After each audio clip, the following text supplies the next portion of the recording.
जय श्री कृष्णा। प्लीज़ मेरे चैनल को सब्सक्राइब, लाइक, कमेंट, शेयर कीजिएगा। पितृपक्ष की लोक कथा के अनुसार जोगे तथा भोगे दो भाई थे। दोनों अलग अलग रहते थे। जोगे धनी था और भोगे निर्धन। दोनों में परस्पर बड़ा प्रेम था। जोगे की पत्नी को धन का अभिमान था, किंतु भोगे की पत्नी बड़ी सरल हृदय की थी। पितृपक्ष आने पर जोगे की पत्नी ने उससे पितरों का श्राद्ध करने के लिए कहा, तो जोगे इसे व्यर्थ का कार्य समझकर टालने की चेष्टा करने लगा।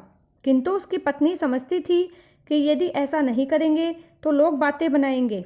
फिर उसे अपने मायके वालों को दावत पर बुलाकर अपनी शान दिखाने का यह उचित अवसर लगा। अतः वह बोली, आप शायद मेरी परेशानी की वजह से ऐसा कह रहे हैं, किंतु इसमें मुझे कोई परेशानी नहीं होगी।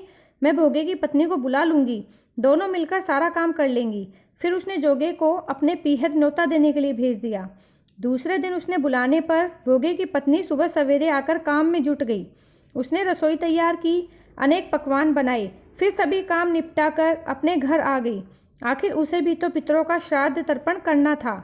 इस अवसर पर न जोगे की पत्नी ने उसे रोका, न वह रुकी। शीघ्र ही दोपहर हो गई।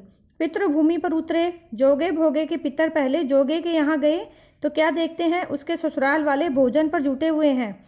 निराश होकर वे भोगे के यहाँ गए। वहाँ क्या था, मात्र पितरों के नाम पर अगियारी दे दी गई थी। पितरों ने उसकी राख चाटी और भूखे ही नदी के तट पर जा पहुँचे। थोड़ी देर में सारे पितर इकट्ठे हो गए और अपने अपने यहाँ के श्राद्धों की बड़ाई करने लगे।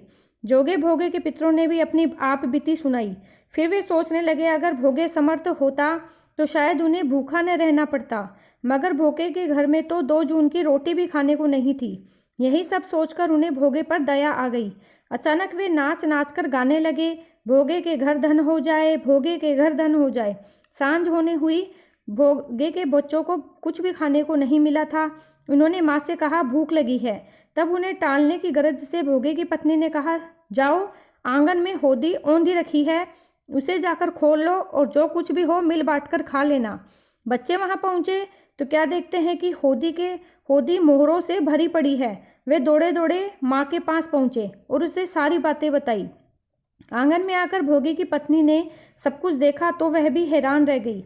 इस प्रकार भोगे भी धनी हो गया, मगर धन पाकर वह घमंडी नहीं हुआ। साल का पितृपक्ष आया। श्राद्ध के दिन भोगे की स्त्री ने 56 प्रकार के व्यंजन बनाए।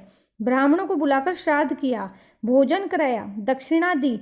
जेठ जेठानी को सोने चांदी के बर्तनों में भोजन कराया।